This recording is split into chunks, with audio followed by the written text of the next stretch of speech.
बिस्मिल्लाहिर्रहमानिर्रहीम। Dear students, welcome to excellence online education. Physics की class में खुशामदीद। कल की क्लास में हमने चैप्टर नंबर 4 के जो लास्ट न्यूमेरिकल्स थे 3 वो हमने करा और हमने चैप्टर नंबर 4 कंप्लीट कर लिया। तो अब तक हमने फिजिक्स में 4 चैप्टर पढ़ लिए। अब हम स्टार्ट करने जा रहे हैं अपना चैप्टर 5वां। इसका नाम है वेक्टर्स।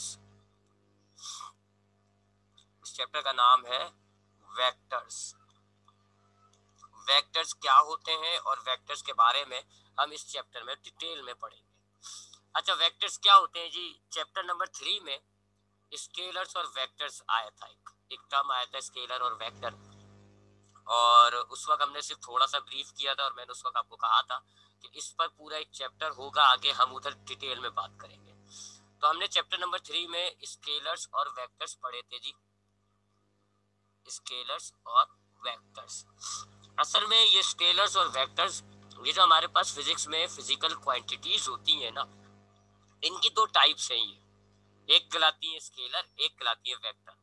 कुछ हमारे पास फिजिक्स में जो फिजिकल क्वांटिटीज होती हैं वो स्केलर्स इन नेचर होती हैं, कुछ जो होती हैं वो वेक्टर्स होती हैं। स्केलर्स ऐसी फिजिकल क्वांटिटीज होती हैं जिनमें आपके पास सिर्फ मैग्नीट्यूड होता है और प्रॉपर यूनिट होता है। बस 2 चीजें होती हैं ये, मैग्नीट्यूड और यूनिट। बात कंप्लीट हो जाती है, फिजिकल क्वांटिटी कंप्लीट हो जाती है, आपको समझ में आ जाता है, सामने जिसको आप बता रहे हो उसके भी समझ में आ जाता है। आप सिर्फ 2 चीजें देते हो इस फिजिकल क्वांटिटी के अंदर, मैग्नीट्यूड और यूनिट। जबकि वेक्टर्स वो फिजिकल क्वांटिटीज होती हैं जिनमें 3 चीजें होती हैं। एक होता है मैग्नीट्यूड, दूसरा होता है यूनिट, और तीसरी चीज होती है डायरेक्शन।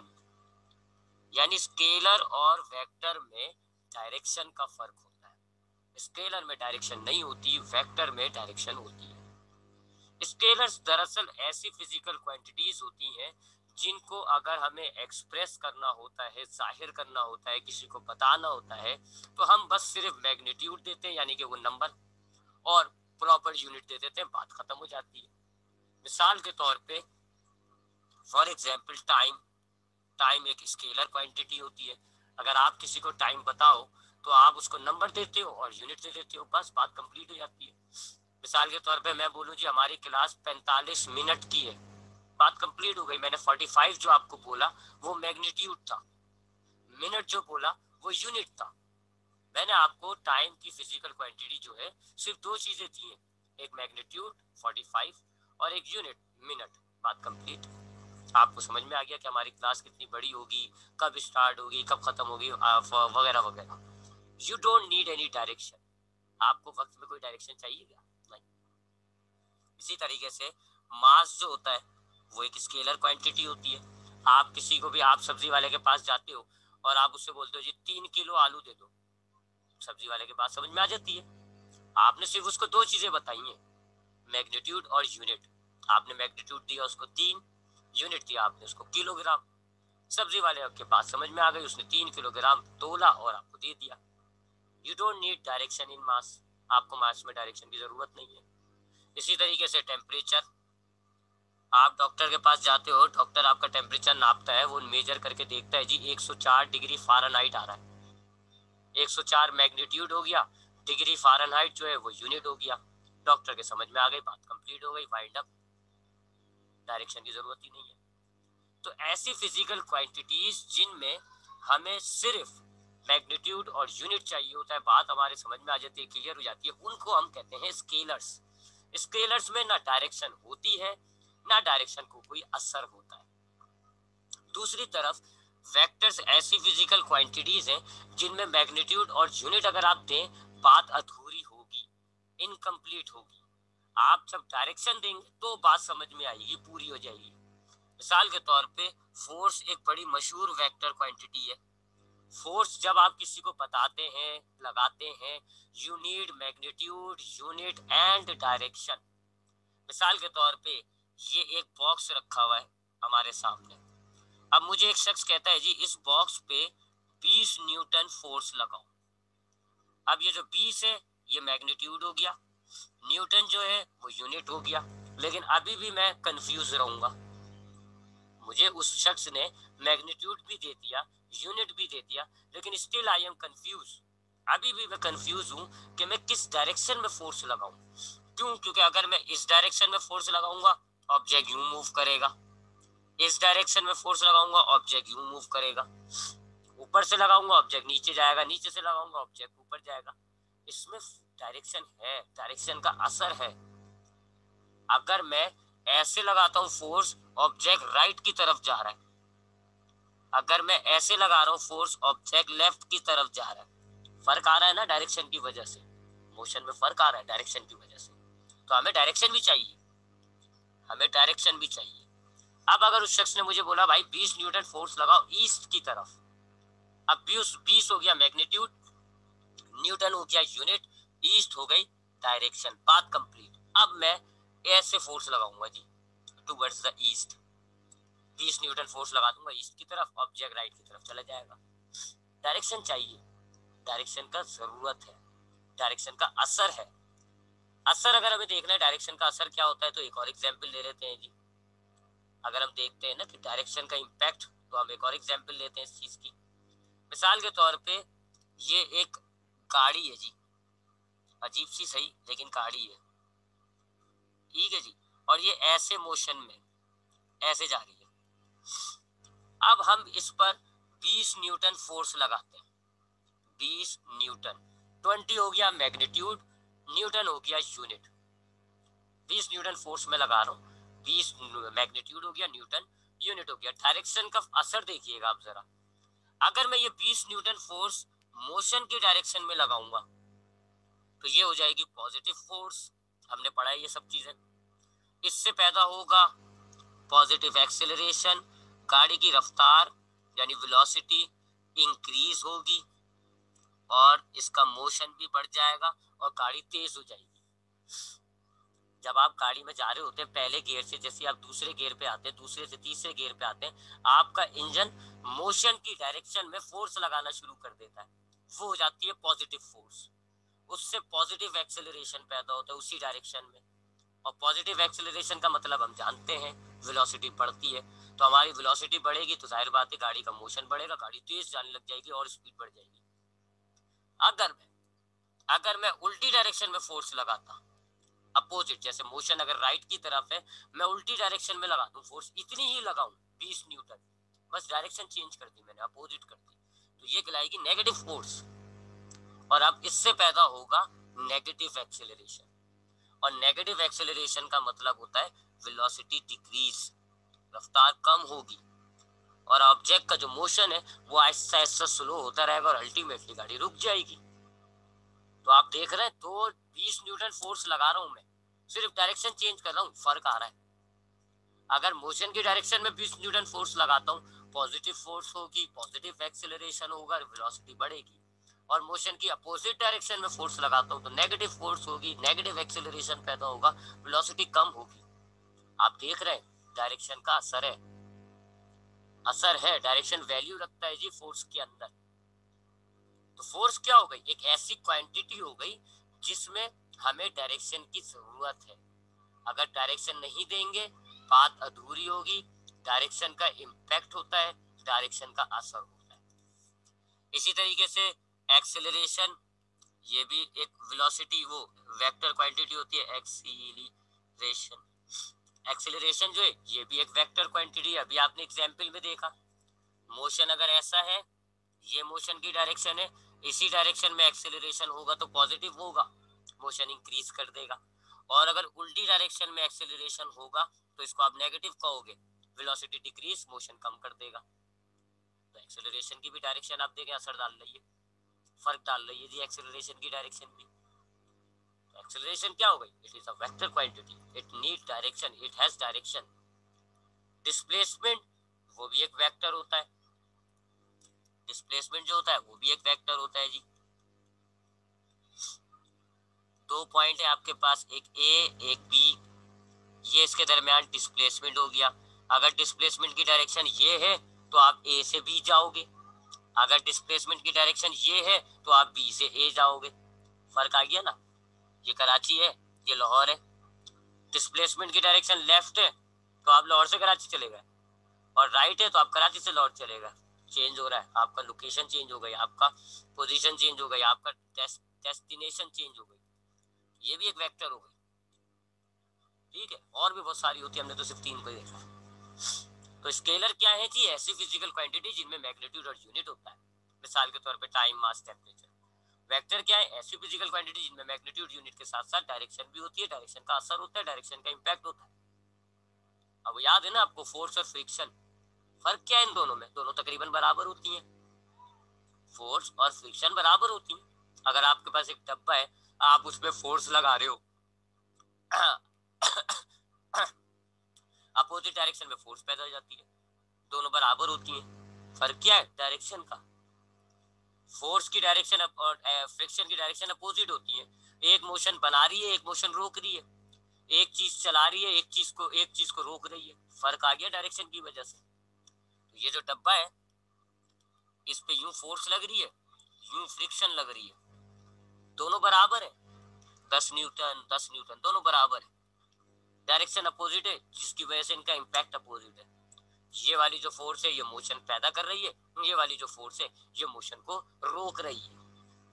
तो ऐसी फिजिकल क्वांटिटीज जिनमें डायरेक्शन होती है, डायरेक्शन का असर होता है, डायरेक्शन का इम्पैक्ट होता है, ऐसी फिजिकल क्वांटिटीज को हम वेक्टर्स कहते हैं। मजीद बात करें अगर हम इनके डिफरेंसेस की, तो ये जो हमारे पास स्केलर होती है, इनको हम सिंपल सिंबल से डिनोट करते हैं। यानी कि मिसाल है टाइम, टाइम के लिए हम टी का सिंबल यूज करते हैं, मास के लिए हम एम का सिंबल यूज करते हैं, टेम्परेचर के लिए हम कैपिटल टी का सिंबल यूज करते हैं। तो हम स्केलर क्वांटिटी को अगर हमें सिंबॉलिकली लिखना होता है तो वी यूज ओनली सिंबल। दूसरी तरफ जब हम वेक्टर क्वांटिटी को हम डिनोट करते हैं तो हम इसके सिंबल के साथ साथ ऊपर एक ऐसा एरो हेड लगा देते हैं। क्यों लगाते हैं? ताकि सिंबल देख के आपको अंदाजा हो जाए it is a vector quantity. इसी तरीके से एक्सेलरेशन को जब आप लिखोगे ऐसे एरो लगाओगे, डिस्प्लेसमेंट को आप लिखोगे ऐसे एरो लगाओगे। तो scalar quantity are denoted by only symbol, while vector quantity can be denoted by the symbol with an arrow head. सर के ऊपर एक एरो लगाया जाता है ताकि आपको पता चल जाए कि ये एक वेक्टर क्वांटिटी है। आपने देखा होगा, मैं आपसे कह रहा हूँ कि फोर्स को ऐसे सिंबल से डिनोट करते हैं, लेकिन न्यूमेरिकल में हम खाली फोर्स को ऐसे लिख रहे होते हैं, हम तो एरो हेड नहीं लगाते। पिछले जो हमने 2 चैप्टरों में न्यूमेरिकल किए उनमें फोर्स जब आया तो हमने उसको ऐसे डिनोट किया। तो ये सिर्फ मैग्नीट्यूड की बात हो रही है, हमने डायरेक्शन को छोड़ा हुआ है। जब हम न्यूमेरिकल्स में फोर्स को यूज कर रहे हैं या हम ऐसा सिंबल यूज कर रहे हैं खाली एफ, तो हम सिर्फ मैग्नीट्यूड की बात कर रहे हैं, सिर्फ मैग्नीट्यूड की, हम डायरेक्शन को कंसीडर नहीं कर रहे हैं। और अगर हम ऐसे लिखते हैं तो आप समझ लें इसमें हमने मैग्नीट्यूड और डायरेक्शन दोनों की बात की हुई होती है। ठीक है, तो एक्चुअल में तो हम वेक्टर्स को जब भी डिनोट करेंगे ऐसे डिनोट करेंगे एरो हेड लगा के। लेकिन जब आप सिर्फ मैग्नीट्यूड की बात कर रहे हो तो एक वेक्टर क्वांटिटी की, और डायरेक्शन को आप छोड़ देते हो, इग्नोर कर देते हो, और अक्सर हम माइनस से डायरेक्शन बता देते हैं, तो फिर हम सिर्फ सिंबल यूज करते हैं, एरो हेड नहीं लगाते न्यूमेरिकल्स के लिए, आसानी के लिए अपनी। तो चूंकि न्यूमेरिकल्स में हम खाली मैग्नीट्यूड को डील कर रहे होते हैं, जी फोर्स हमारे पास 10 न्यूटन है, हम डायरेक्शन को इतनी अहमियत नहीं दे रहे होते उस वक्त, तो इसलिए हम खाली सिंबल यूज कर लेते हैं। लेकिन एक्चुअल में सही जबान के अंदर एक वेक्टर क्वांटिटी को जब भी आप डिनोट करोगे तो आप उसके सिंबल के ऊपर एरो हेड लगाओगे ताकि जो देख रहा है वो समझ में आ जाए उसके it is a vector quantity. जब भी आप एफ के ऊपर एरो लगाओगे इट मींस कि अब आप फोर्स को डायरेक्शन समेत बात कर रहे हो। और अगर आपने एरो हेड हटा दिया, खाली एफ लिख दिया, तो इसका मतलब होगा आप अभी सिर्फ फोर्स के मैग्नीट्यूड की बात कर रहे हो, डायरेक्शन को आपने इग्नोर किया। ठीक, उसके बाद मजीद फर्क देखें एक और चौथा, तो स्केलर क्वांटिटीज जो होती हैं उनको अगर हमें ऐड करना होता है, सब्ट्रैक्ट करना होता है, मल्टीप्लाई करना होता है या डिवाइड जो करना होता है अगर हमें, तो हम जो अर्थमेटिक के सिंपल रूल्स हैं उनको यूज करते हैं, अर्थमेटिक रूल्स के जरिए करते हैं। मिसाल के तौर पे आपके पास एक स्केलर क्वांटिटी है 2 किलोग्राम, एक स्केलर क्वांटिटी है आपके पास 5 किलोग्राम, ये दोनों मास है, और मास क्या है? एक स्केलर क्वांटिटी है।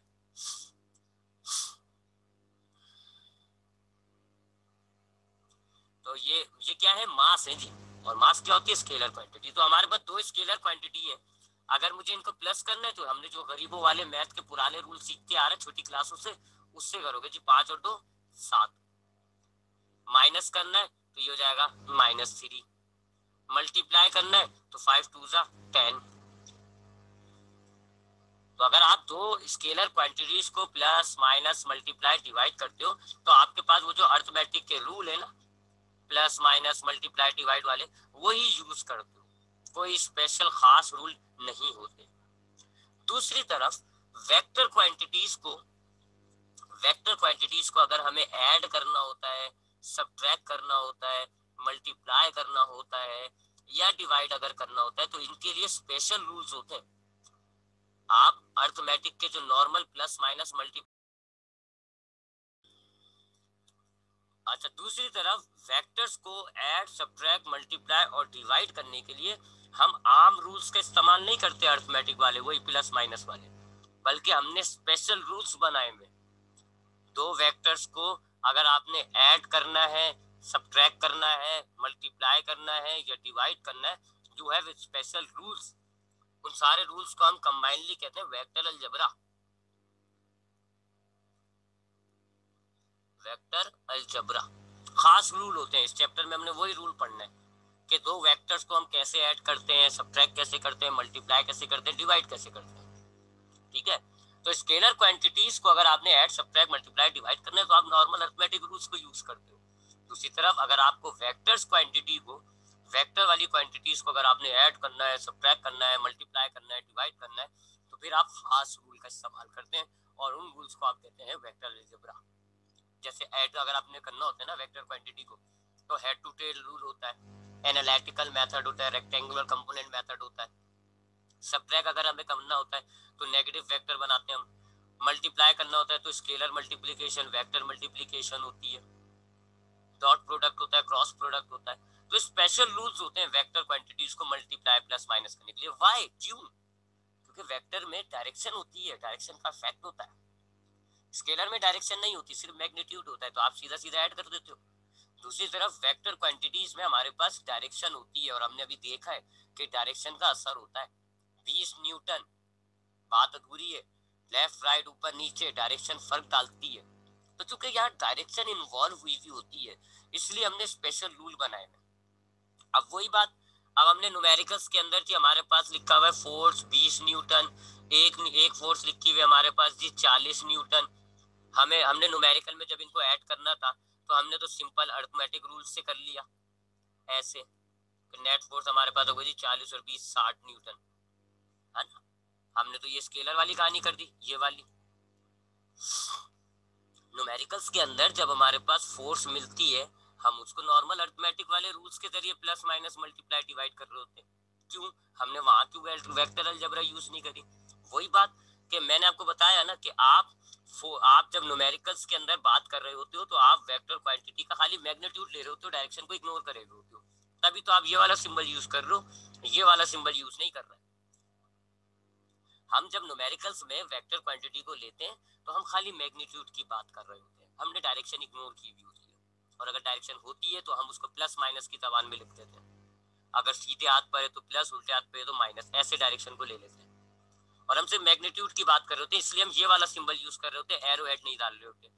और सिर्फ मैग्नीट्यूड की बात कर रहे होते हैं, यानी कि डायरेक्शन हमने इग्नोर कर दी, तो वो क्या बन गई? वो स्केलर बन गई एक लिहाज से, सिर्फ मैग्नीट्यूड और यूनिट।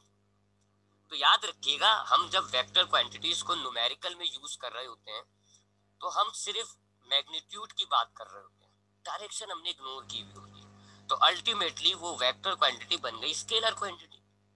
आपने डायरेक्शन हटा दी, स्केलर क्वांटिटी बन गई। इसलिए आप फोर्स को खाली एफ से लिख रहे होते हो, आप फोर्स को plus minus multiply divide normal rules के जरिए कर लेते हो। लेकिन अगर हम फोर्स को ऐसे मेंशन करेंगे तो ये हो गई फिर वेक्टर, हमने इसमें डायरेक्शन डाल दी, और अब आप इसको ऐसे प्लस नहीं कर सकते, आपको फिर वेक्टर अलजेब्रा फॉलो करना पड़ेगा।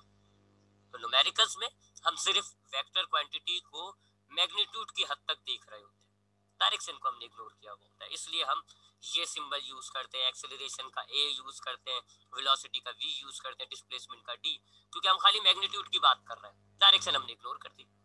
तो ये क्या बन गई? एक लिहाज से स्केलर बन जाती है। और स्केलर के लिए फिर हम यही अर्थमेटिक रूल्स फॉलो कर रहे होते हैं। अक्सर बात का डायरेक्शन आ जाती है कि जी ये वाली फोर्स ऐसे है, ये वाली फोर्स ऐसे, तो हम माइनस कर देते हैं। ये 20 न्यूटन, तो इसको हम कह देते हैं -20 न्यूटन। तो हम डायरेक्शन क्यों यहाँ माइनस प्लस में ले आते हैं, डायरेक्शन का जो फर्क होता है उसको माइनस प्लस में ले आते हैं, वेक्टर अलजेब्रा से बच रहे होते हैं। ठीक, बात समझ में आ गई होगी आई होप। तो हम ये बात याद रखिएगा, बादों का ये बात हजम नहीं हो रही होती कि भाई मैं तो वेक्टर को एफ एरो नहीं लिखता न्यूमेरिकल में, मैं तो खाली एफ लिख रहा होता हूँ। मैं तो वेक्टर को जब न्यूमेरिकल में यूज करता हूँ तो मैं तो प्लस माइनस नॉर्मली कर रहा होता हूँ, अलजेब्रा तो यूज नहीं कर रहा होता वेक्टर अलजेब्रा। तो इसका जवाब क्या है कि जब हम न्यूमेरिकल में वेक्टर क्वांटिटी को हैंडल करते हैं, हमने डायरेक्शन इग्नोर करी हुई होती है, हम सिर्फ मैग्नीट्यूड और यूनिट ले रहे होते हैं, तो वो अल्टीमेटली बन जाती है स्केलर क्वांटिटी, और हम फिर उसको नॉर्मल प्लस माइनस करके अपने लिए आसानी पैदा कर लेते हैं। कुछ न्यूमेरिकल में अगर डायरेक्शन आ जाती है तो हम उसको प्लस माइनस की जबान में लिख देते हैं, उल्टी डायरेक्शन को हम माइनस में लिख देते हैं, तो हमारा वही मैग्नीट्यूड में रह जाता है, तो हम सिंपल ही कर लेते हैं अपने आप को। लेकिन एक्चुअल में वेक्टर क्वांटिटी में डायरेक्शन होता है, उसको आप ऐसे डिनोट करोगे, और उनको प्लस माइनस के लिए आप खास रूल्स का इस्तेमाल करोगे, they are called vector algebra. तो ये हमारे पास हो गया जी कुछ डिफरेंस स्केलर और वेक्टर क्वांटिटीज में। इस चैप्टर में हमने स्केलर नहीं, इस चैप्टर में हमने वेक्टर्स को पढ़ना है, और वेक्टर के भी ये वेक्टर अलजेब्रा देखेंगे हम कि ये किस तरीके से हम वेक्टर्स को आपस में ऐड करते हैं, सब्ट्रैक्ट करते हैं, मल्टीप्लाई करते हैं, डिवाइड करते हैं। ठीक, तो हमने ये स्केलर वेक्टर के डिफरेंस देखी, अब हम आगे बढ़ते हैं। अब हम प्योरली वेक्टर की बात करते हैं। तो मैंने आपको बताया वेक्टर क्वांटिटीज ऐसी होती हैं जिनमें मैग्नीट्यूड होता है, यूनिट होता है, और डायरेक्शन होती है। एक बात, आप इनको ऐसे एरो हेड लगा के यूज करते हो, इनके प्लस माइनस के लिए आपके पास खास रूल होते हैं जिनको आप वेक्टर अलजेब्रा कहते हो। जब आप न्यूमेरिकल्स में आते हो तो आप इसको खाली एफ लिख देते हो और ये स्केलर बन जाती है। जब आप न्यूमेरिकल्स में आते हो तो आप एरो हेड हटा देते हो, खाली एफ लिख देते हो, आपने डायरेक्शन इग्नोर कर दी, स्केलर बना दिया इसको, और स्केलर बनाकर आप नॉर्मल प्लस माइनस यूज कर लेते हो। अगर डायरेक्शन इन्वॉल्व हो जाती है न्यूमेरिकल में तो हम प्लस माइनस का सहारा ले लेते हैं, एक डायरेक्शन प्लस तो दूसरी डायरेक्शन माइनस, अब अगर प्लस तो डाउन माइनस, राइट प्लस तो लेफ्ट माइनस, ऐसे हम न्यूमेरिकल को इजी कर लेते हैं। अब हम बात करते हैं जी how a vector can be represented.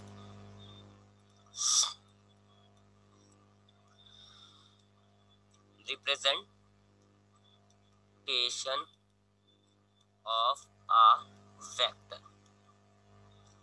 जाहिर बात है आपको अगर वेक्टर को प्लस करना है, मैम वही प्लस माइनस अलजेब्रा आप देख रहे हैं, वेक्टर अलजेब्रा के दो वेक्टर्स को प्लस कैसे करेंगे, माइनस कैसे करेंगे, मल्टीप्लाई, डिवाइड।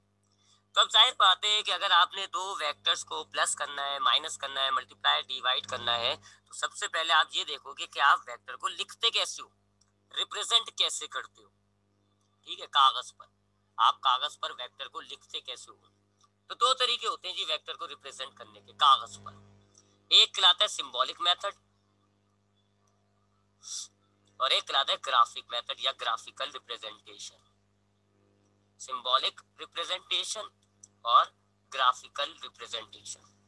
सिंबॉलिक रिप्रेजेंटेशन के अंदर हम वेक्टर को सिंबल्स के अंदर रिप्रेजेंट करेंगे, और ग्राफिकल मेथड के अंदर हम वेक्टर को बकायदा एक ड्राइंग के जरिए, एक तस्वीर के जरिए जाहिर करेंगे। इसमें हम वेक्टर को सिंबल्स में जाहिर करते हैं, और इस वाले मेथड में हम वेक्टर को ड्राइंग या शेप की सूरत में डिनोट करते हैं या रिप्रेजेंट करते हैं। पहले सिंबॉलिक मेथड की बात करते हैं। सिंबॉलिक मेथड में हम वेक्टर को ऐसे लिखते हैं, इसके मैग्नीट्यूड, ये वेक्टर हो गया कंप्लीट वेक्टर, कंप्लीट वेक्टर यानी कि मैग्नीट्यूड प्लस डायरेक्शन, ऐसे लिखोगे। सिर्फ मैग्नीट्यूड लिखना है तो ऐसे लिखोगे, एरो हेड हटा दोगे, और डायरेक्शन लिखनी होती है तो आप ऐसे स्मॉल लेटर यानी ए, और आपने उसके ऊपर एक हेड बना दिया, ये सिर्फ डायरेक्शन शो कर रहा है, ये सिंबल्स है। तो अगर आप पूरा वेक्टर लिखते हो, force plus magnitude plus direction पूरा, तो ऐसे। सिर्फ मैग्नीट्यूड को रिप्रेजेंट करना है तो ऐसे, और अगर खाली डायरेक्शन लिखनी है तो ऐसे ए के ऊपर हेड लगा दिया जाता है। आप जानते हैं कंप्लीट वेक्टर जो होता है उसमें मैग्नीट्यूड और डायरेक्शन होती है, तो आप कंप्लीट वेक्टर के लिए फॉर्मूला बनाए तो ये डायरेक्शन हो गई ये मैग्नीट्यूड हो गया, सही है ना। ये क्या है, ये डायरेक्शन है, ऊपर लिखा हुआ है, ये क्या हो गया, मैग्नीट्यूड।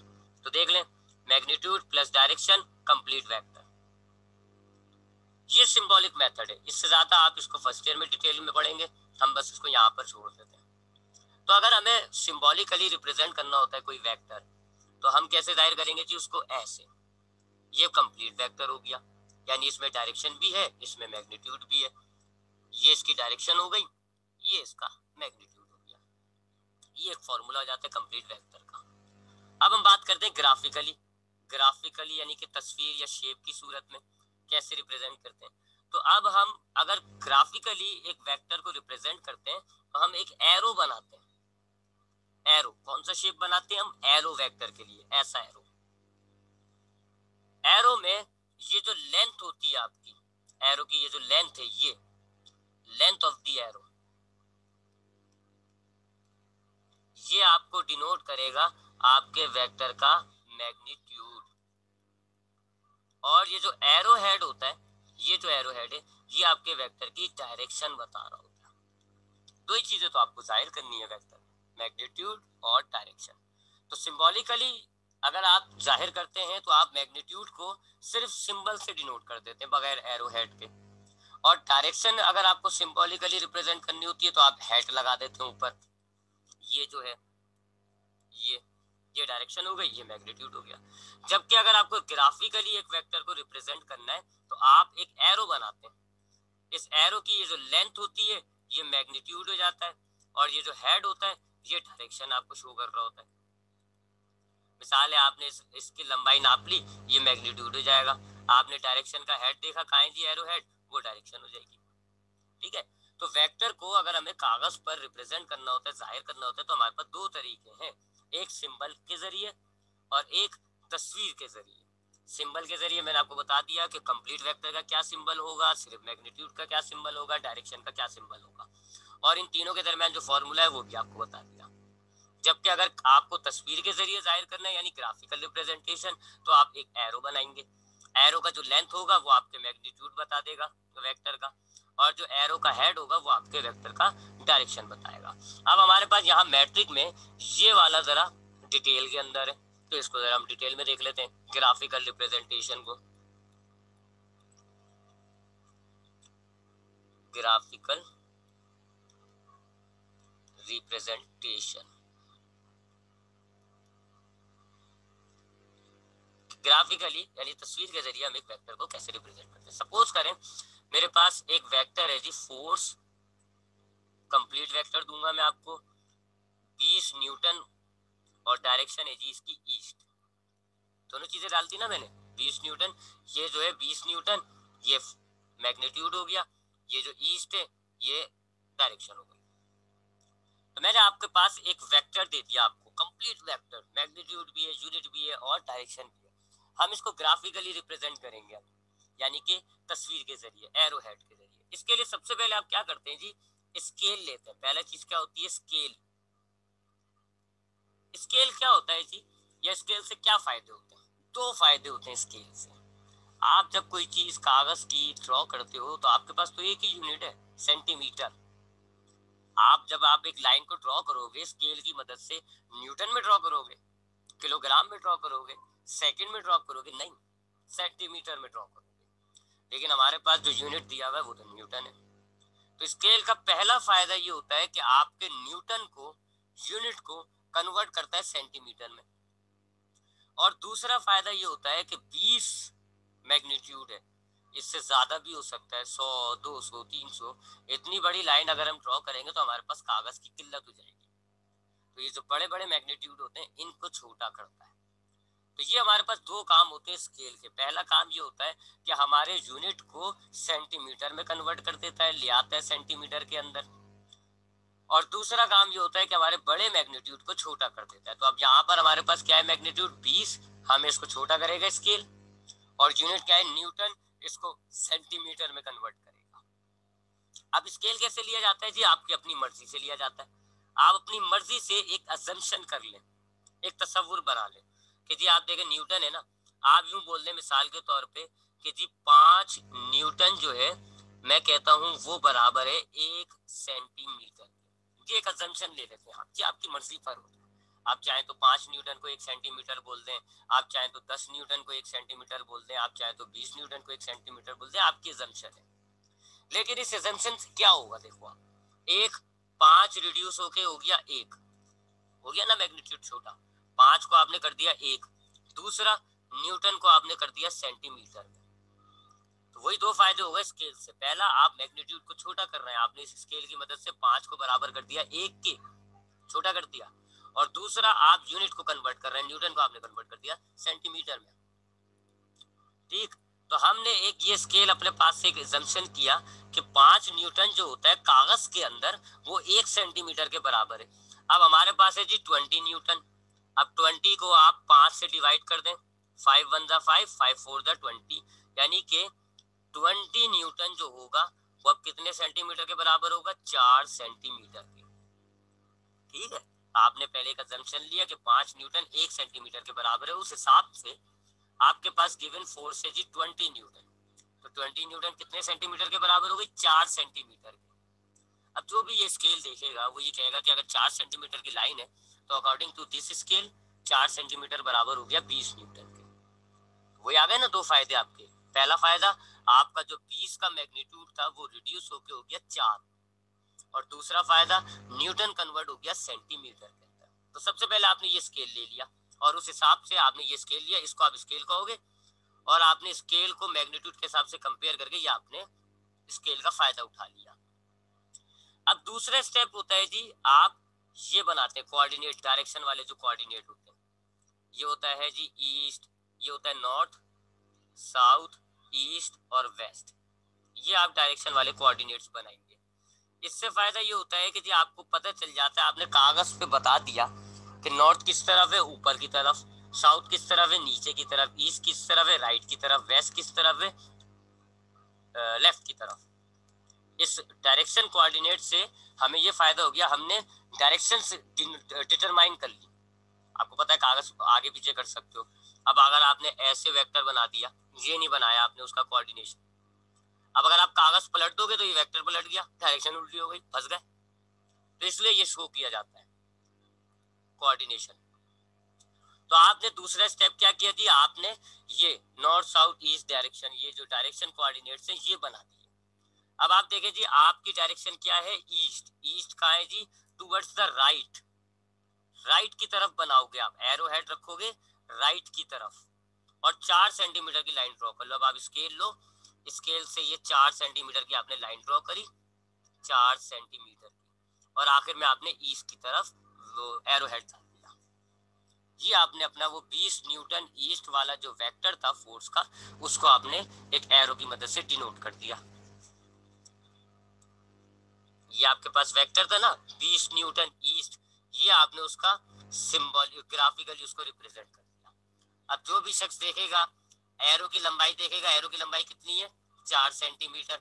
स्केल देखेगा तो क्या कहेगा, स्केल के हिसाब से कितना हो गया वो, 20 न्यूटन।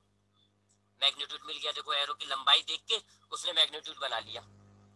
और फिर जब वो एरो हेड देखेगा और ये देखेगा, तो एरो हेड देखे किससे मिल रहा है, ईस्ट, तो उसने डायरेक्शन भी बना ली, ईस्ट हो गया। ऐसे आप एक वेक्टर को रिप्रेजेंट करते हो। आप एक वेक्टर को, उसके मैग्नीट्यूड को, उसके यूनिट को स्केल की मदद से रिड्यूस कर देते हो, कोऑर्डिनेट बनाते हो और भी ड्रॉ कर लेते हो। तो अब आपको मैं मिसाल देता हूँ, एक एग्जांपल देता हूँ कि देखिए जी, सपोज करें हमारे पास स्केल है जी वही एक 5 न्यूटन जो है वो 1 सेंटीमीटर के बराबर है। ये हमारे पास कोऑर्डिनेशन दी हुई किसी ने, नॉर्थ साउथ ईस्ट और ये वेस्ट। अब ये एक वेक्टर ड्रॉ हुआ है मेरे पास, लिखा हुआ है जी 10 सेंटीमीटर। अब मैं इसको कैसे कन्वर्ट करूंगा जी, 4 से सपोज करूं, तो अब देखिए जी लेंथ, एरो की लेंथ कितनी है, 10। स्केल 1 सेंटीमीटर 5 होता है, तो 10 को हम 5 से मल्टीप्लाई कर देंगे, 50 न्यूटन। मैग्नीट्यूड देखो आप, एरो की लंबाई देख के मैंने मैग्नीट्यूड बना लिया, एरो की लंबाई और स्केल देखकर मैंने मैग्नीट्यूड बना लिया। अब मैं एरो हेड देखूंगा और कोऑर्डिनेट देखूंगा, तो एरो मुझे मिल गई, इसकी डायरेक्शन क्या, ईस्ट। तो मैंने एरो को देख के पूरा वेक्टर बना दिया। ऐसे आप एक वेक्टर को रिप्रेजेंट करते हो बाय मींस ऑफ अ क्या है ये, एरो हेड। तो यहाँ तक हम थोड़ा सा रिवाइज करते हैं, फिर हम आज की क्लास को डिसमिस कर लेते हैं।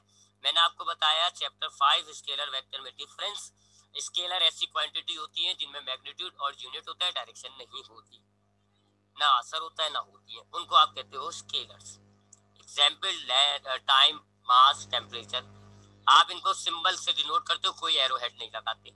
इनको एडिशन सब्ट्रैक्शन वगैरह करने के लिए आप सिंपल अरिथमेटिक के रूल्स का इस्तेमाल करते हो। दूसरी तरफ वेक्टर्स ऐसी क्वांटिटीज होती हैं जिनमें मैग्नीट्यूड यूनिट के साथ साथ डायरेक्शन होती है और डायरेक्शन का असर होता है। आप इनको एरो हेड लगा के डिनोट करते हो, और इनको ऐड सब्ट्रैक्ट वगैरह करने के लिए आपके पास स्पेशल रूल्स होते हैं जिनको आप कहते हो वेक्टर अलजेब्रा। न्यूमेरिकल्स में हम एरो हेड हटा देते हैं, सिर्फ सिंबल की बात करते हैं क्योंकि हम मैग्नीट्यूड ले रहे हैं, स्केलर बना देते हैं। रिप्रेजेंटेशन वेक्टर की कागज पर अगर आपको करनी है, दो तरीके हैं, सिंबॉलिक या ग्राफिकल। सिंबॉलिक में आप सिंबल्स को यूज करते हो, पूरा वेक्टर आपको शो करना है, सिंबल डालना है उसका, यानी मैग्नीट्यूड प्लस डायरेक्शन, तो आप एफ लिखें या फोर्स है जैसे, तो एफ लिखें, ऊपर एरो हेड लगा दें। सिर्फ मैग्नीट्यूड शो करना है सिंबॉलिकली, तो आप एरो हेड मत लिखें, सिर्फ सिंबल लिखें। डायरेक्शन लिखनी है तो आप स्मॉल लेटर और उसके ऊपर हेड लगा दें, तो ये डायरेक्शन हो जाती है। तीनों के सिंबल बता दिए। और ग्राफिकली अगर आपको एक वेक्टर को जाहिर करना है तो आप एरो बनाते हैं। एरो की जो लंबाई होती है वो आपके वेक्टर का मैग्नीट्यूड होता है, और एरो का जो हेड होता है वो आपके वेक्टर का डायरेक्शन होता है। तो अगर आपको एक vector for example 20 Newton east, ये वेक्टर अगर आपको ग्राफिकली रिप्रेजेंट करना है तो सबसे पहले आप एक स्केल लोगे। हमने स्केल लिया 5 न्यूटन 1 सेंटीमीटर के बराबर है। फिर हमने देखा हमारे पास 20 न्यूटन है, तो 20 न्यूटन 4 सेंटीमीटर के बराबर हो गई, ये स्केल हो गया, ये स्केल हो गया। स्केल से दो फायदे होते हैं। पहला फायदा, आपका बड़ा मैग्नीट्यूड छोटा हो जाता है, 20 हमारा 4 हो गया। और दूसरा फायदा, यूनिट आपका सेंटीमीटर में आ जाता है, हमने न्यूटन को सेंटीमीटर में कन्वर्ट कर दिया। तो अब हम 4 सेंटीमीटर की लाइन ड्रॉ करेंगे। सेकंड स्टेप होता है ये बनाना, डायरेक्शन कोऑर्डिनेट। उसके बाद आपने ईस्ट देखा किस तरफ है, उस तरफ आपने 4 सेंटीमीटर की लाइन ड्रॉ कर दी, ये आपने वेक्टर को ग्राफिकली रिप्रेजेंट कर दिया। कोई सवाल है तो बच्चे पूछे, नहीं तो फिर हम आज की क्लास को डिसमिस कर